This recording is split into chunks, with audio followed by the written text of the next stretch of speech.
ഗസയിൽ ഒരു ദീർഘകാല വെടിനിർത്തൽ ഉണ്ടാകുമോ എന്നാണ് ലോകം ഒന്നാകെ ഉറ്റുനോക്കുന്നത്. ചർച്ചകൾ നടക്കുന്നുണ്ട്. പക്ഷേ ഹമാസ് മുന്നോട്ട് വെച്ച കരാർ വ്യവസ്ഥകൾ അത് ഒരിക്കലും അംഗീകരിക്കാൻ കഴിയില്ല എന്നാണ് ഇസ്രായേൽ പ്രധാനമന്ത്രി നെതന്യാഹുവിന്റെ നിലപാട്. ലക്ഷ്യം ഹമാസിനെതിരായ സമ്പൂർണ്ണ വിജയമാണെന്നും പൂർണ്ണ വിജയം വരെ യുദ്ധം നിർത്തില്ല എന്നുമാണ് നെതന്യാഹു വ്യക്തമാക്കുന്നത്. ഇന്ന് ഇസ്രായേൽ യുദ്ധകാര്യ മന്ത്രിസഭ ഹമാസിന്റെ നിർദ്ദേശങ്ങൾ ചർച്ച ചെയ്യുകയും ചെയ്യുന്നുണ്ട്.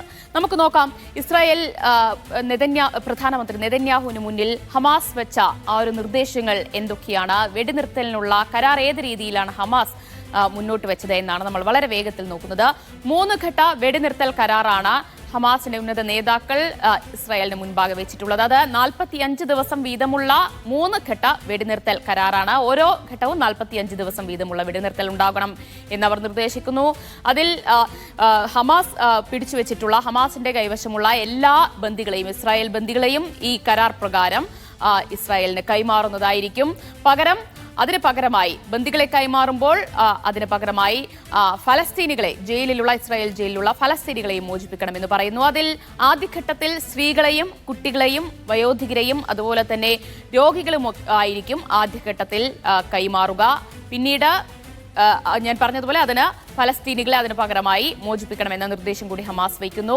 മറ്റൊന്നുള്ളത്, ഗസയിൽ 500 ട്രക്ക് സഹായ വസ്തുക്കൾ ഓരോ ദിവസവും ഗസയ്ക്ക് നൽകണം, ഗസയിലേക്ക് എത്തിക്കണം എന്നൊരു നിർദ്ദേശം ഹമാസ് മുന്നോട്ട് വയ്ക്കുകയാണ്.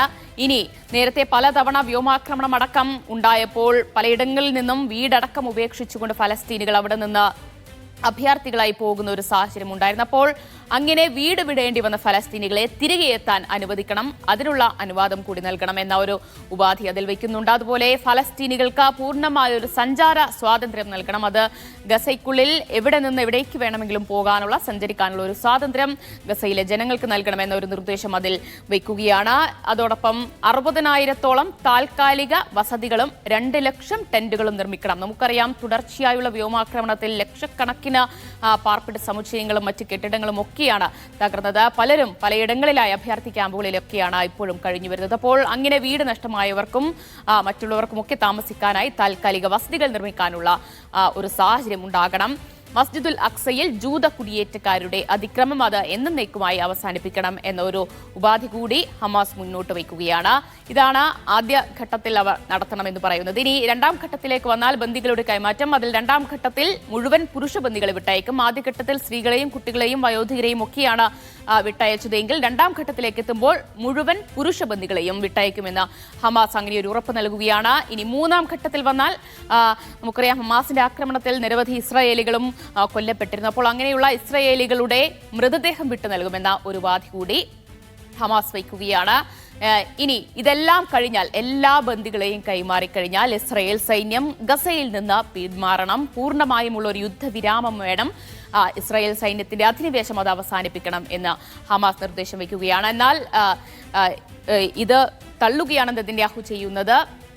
ഇതോടൊപ്പം ഹമാസ് പറയുന്ന മറ്റൊരു കാര്യം, ഇനി അങ്ങോട്ട്, അതായത് ഈ ബന്ദി കൈമാറ്റം കഴിഞ്ഞാൽ, വെടിനിർത്തൽ കരാർ കഴിഞ്ഞാലും പിന്നീട് ഒരിക്കലും ഇസ്രായേൽ സൈന്യത്തിന്റെ ആക്രമണം ഗസയ്ക്ക് മേലുണ്ടാകില്ല, ഫലസ്തീനികൾക്ക് മേലുണ്ടാകില്ല എന്നൊരു ഉറപ്പ് വേണം. ആ ഉറപ്പ് ഇപ്പോൾ മധ്യസ്ഥത വഹിക്കുന്ന രാജ്യങ്ങളായ ഈജിപ്തും ഖത്തറും അമേരിക്കയും അതുപോലെ തന്നെ UN-ഉം ഐക്യരാഷ്ട്രസഭയും ഈ ഒരു ഉറപ്പ് ഹമാസിന് നൽകണം എന്ന് പറയുകയാണ്. പക്ഷേ നെതന്യാഹു ഈ ഒരു കരാർ പൂർണ്ണമായും തള്ളുകയാണ്. അതൊരിക്കലും നടക്കാൻ പോകുന്നില്ല. ലക്ഷ്യം സമ്പൂർണ്ണ വിജയം തന്നെയാണ്. ഹമാസിനെ പൂർണ്ണമായും ഇല്ലാതാക്കാതെ യുദ്ധം അവസാനിപ്പിക്കില്ല എന്നൊരു നിലപാടിൽ ഉറച്ചു നിൽക്കുകയാണ് നെതന്യാഹു ചെയ്യുന്നത്.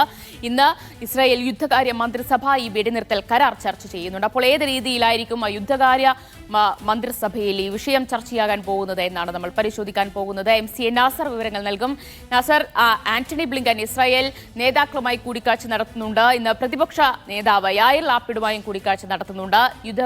യുദ്ധകാല മന്ത്രിസഭ ചേരുന്നുണ്ട്. അപ്പോൾ എന്തൊക്കെയാണ് ഇനി സംഭവിക്കാൻ സാധ്യതയുള്ളത്? ദിവ്യ, ഹമാസ് മുന്നോട്ട് വെച്ചിരിക്കുന്ന പ്രതികരണം പൂർണ്ണമായിട്ട് തള്ളുകയാണ് എന്നാണ് നെതന്യാഹു ഇന്നലെ വ്യക്തമാക്കിയത്. ഇന്നും അദ്ദേഹം അത് ആവർത്തിക്കുകയുണ്ടായി. കാരണം സമ്പൂർണ്ണ വിജയമാണ് ഇസ്രായേലിന്റെ ലക്ഷ്യം. ഹമാസിനെ പൂർണ്ണമായിട്ട് തുരത്തി മാത്രമായിരിക്കും ഗസയിൽ നിന്നുള്ള തങ്ങളുടെ സൈനിക പിന്മാറ്റം ഉണ്ടാവുക.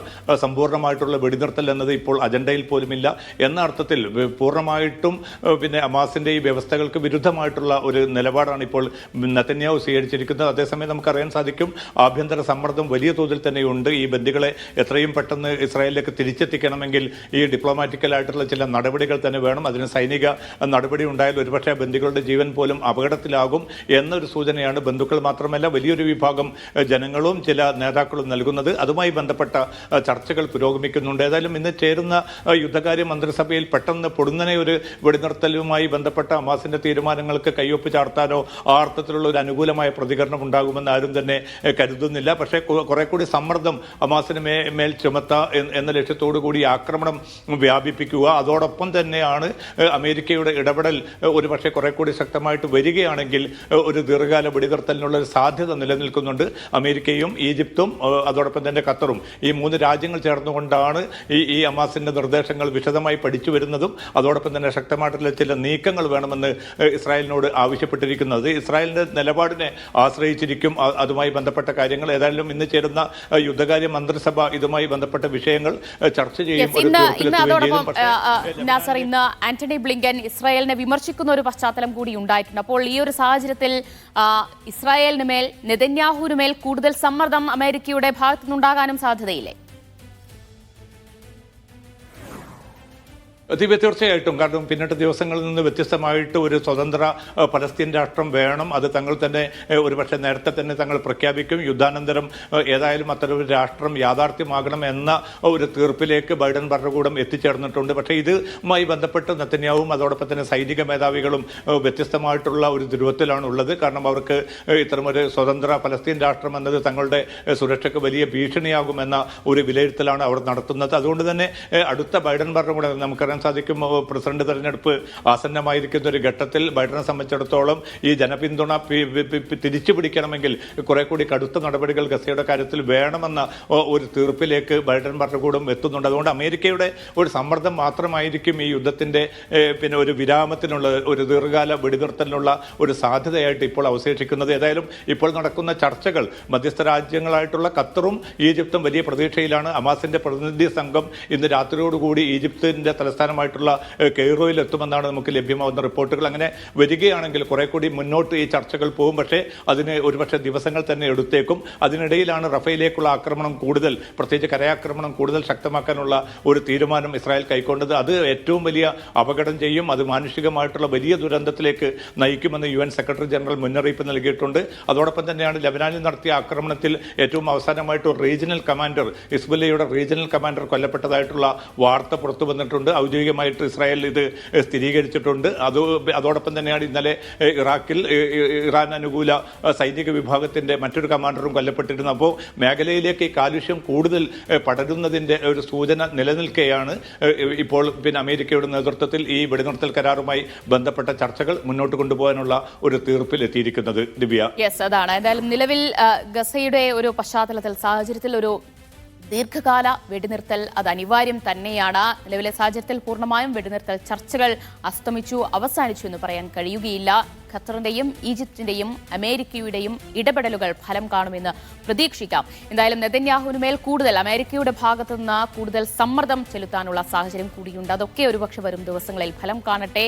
ഒരു വെടിനിർത്തൽ, ഒരു സമ്പൂർണ്ണ യുദ്ധവിരാമം തന്നെ ഉണ്ടാകും എന്ന് നമുക്ക് പ്രതീക്ഷിക്കാം. എന്തായാലും